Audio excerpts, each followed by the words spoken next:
What's up guys, Kofi Manga here with another video. Today we're going to talk about my process for creating a scene. So we'll start with a brief lesson on cinematography, and then we'll do a breakdown of a scene from one of my stories.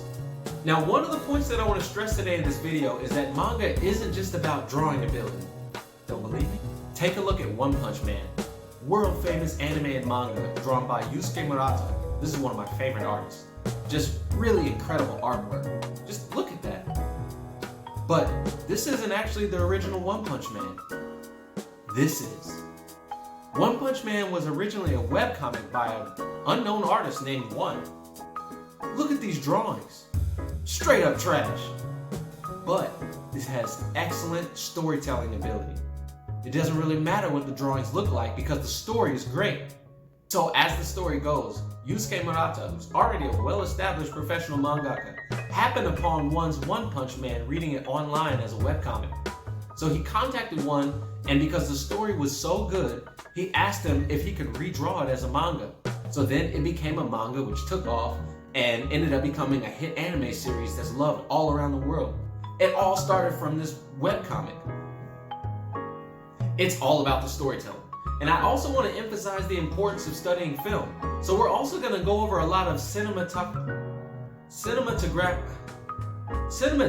terms. とにかく手塚治虫、漫画の神様と呼ばれている伝説の漫画家を紹介したいと思います。手塚先生はいろいろな成果を含み、最初のアニメを作成しました。最初のアニメというのは the first one ever, bro。手塚先生は西洋映画の技術を学んだと言われています。で、この技術で漫画をジャンルとして永遠に変えました。I'll cover a lot more on Osamu Tezuka in a later video on the history of manga. On a side note, I actually applied and interviewed to live and work in Tezuka's old apartment in Tokyo. It's a program called Tokyo Soul Project. It's designed for amateur and professional mangaka to live and work together with mentors and publishers. Basically a pipeline to becoming professional mangaka and working in the industry.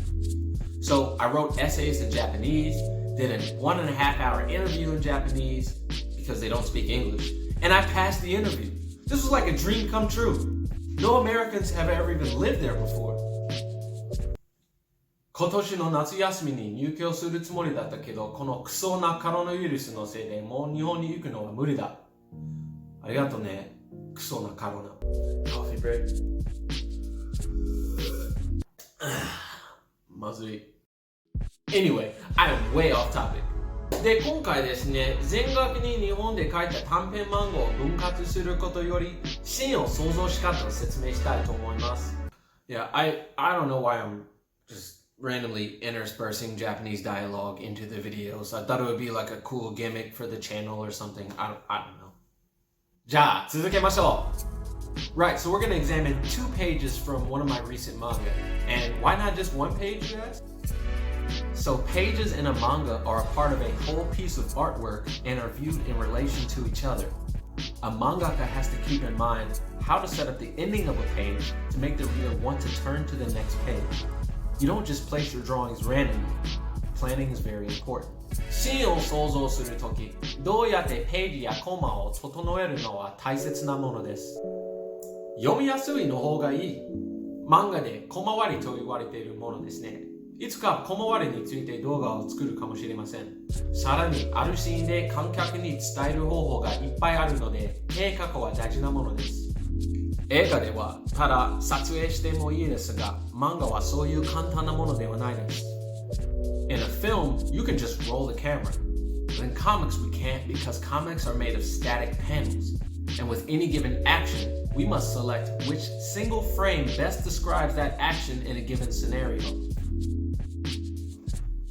So think about a particular action taking place in the film. Say, for instance, somebody kicking somebody.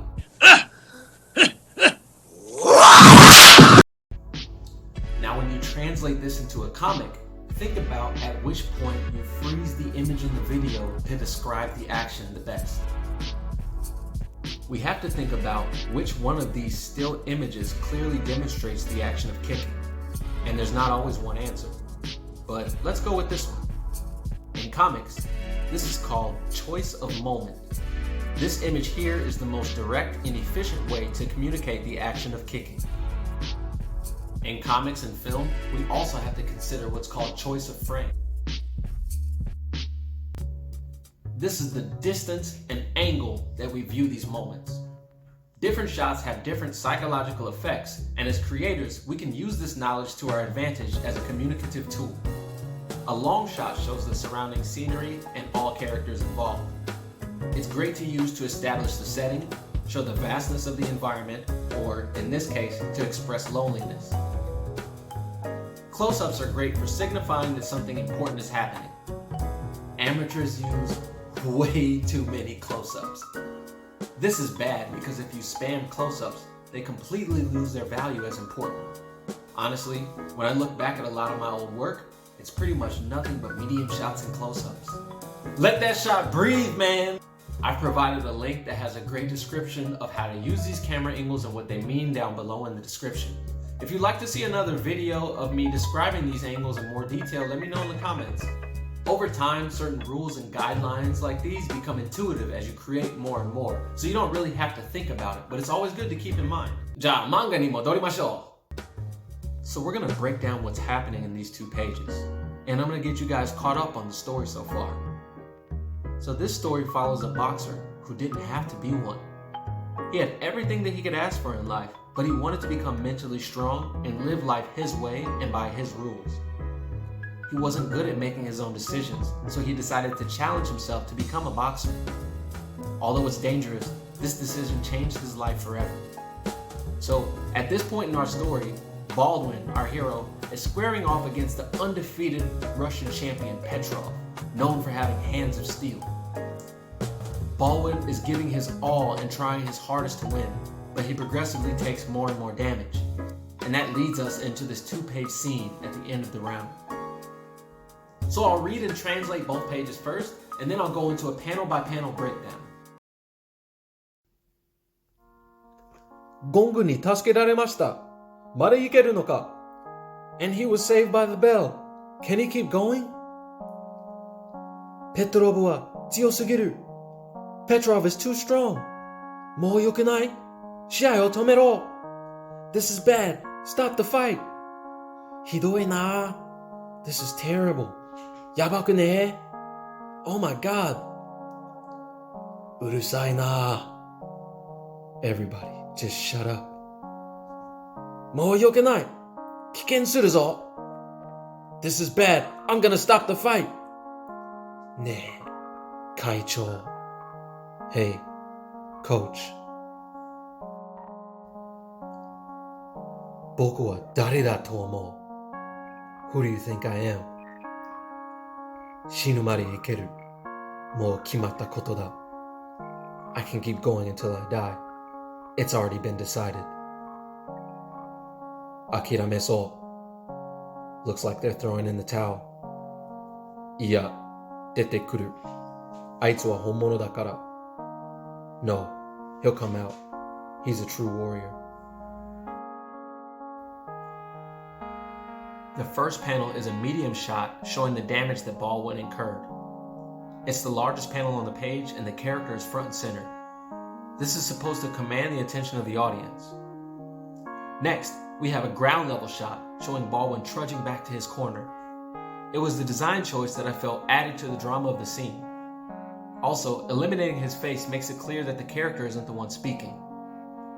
Back to the central character so we know that it is him speaking. Now, the over-the-shoulder shot. This is important for a number of reasons. Over-the-shoulder shots are used to orient the viewer and to signal a connection between the 2 characters. So broadly speaking, the practical use of an over-the-shoulder shot is to show where the characters are in relation to each other in physical space. I could have separated the 2 in a series of close-up shots, but then it wouldn't be clear that they are close. There are also emotional reasons for using an over-the-shoulder shot, and I'll read an excerpt from StudioBinder.com to explain. Your feelings about the on-screen actor's state of mind is informed by the presence of the off-screen actor's shoulder in the frame. We are not isolated by solo coverage on a singular character.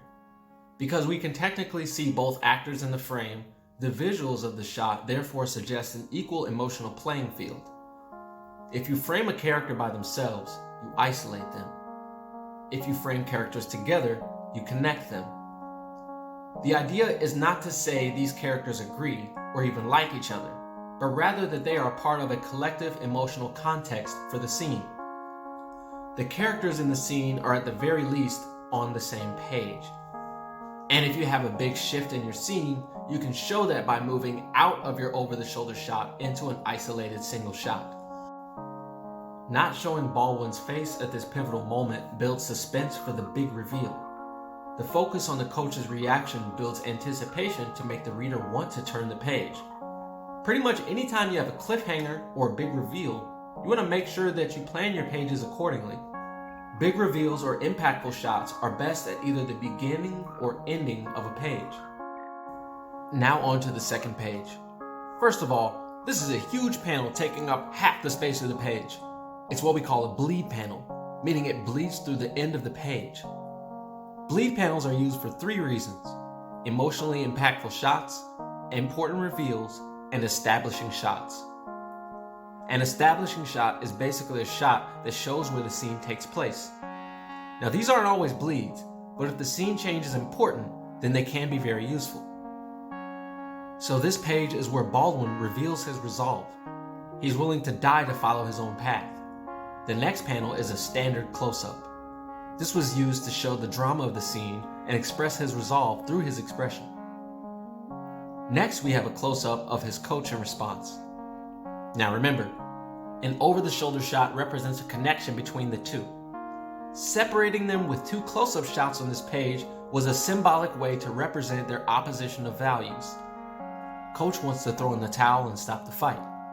Baldwin is willing to go on until he dies. Next is a long shot of Petrov and his coach. Long shots are great for establishing setting. This shows that they are on the other side of the ring, and it shows that we are changing perspectives in the scene. And finally, we move into Petrov's close-up. Now, without that long shot reintroducing Petrov and his coach and their spatial relation to the previous two characters, it would have been confusing to just all of a sudden throw a close-up of a third character. You might think he's right in front of him. And this statement, "No, he'll come out," is the way that we close the scene. It signifies the beginning of the next scene, which would be the next round. Petrov recognizes his opponent's resolve, and it ties up this scene emphatically. Also, I've never actually read this anywhere, but I have noticed by reading some of the great mangaka and comic book artists that if you want your readers to sit and ponder on a scene, it's good to leave a little space at the bottom of the last panel. So in the same way that you want to consider each one of your panels as a part of the overall design of a page, you want to consider each page as the part of the overall design of a scene, and each scene as a part of each sequence or chapter, with all of the parts working together to tell a whole story. Alright guys, that's the lesson for today. If you enjoyed this video, please like and subscribe for more content. You can follow me on social media. I'm on Facebook and Instagram, which are linked in the description below. Like I said before, I'm also working on a Patreon where you can follow updates on my current work and get even more exclusive content from me.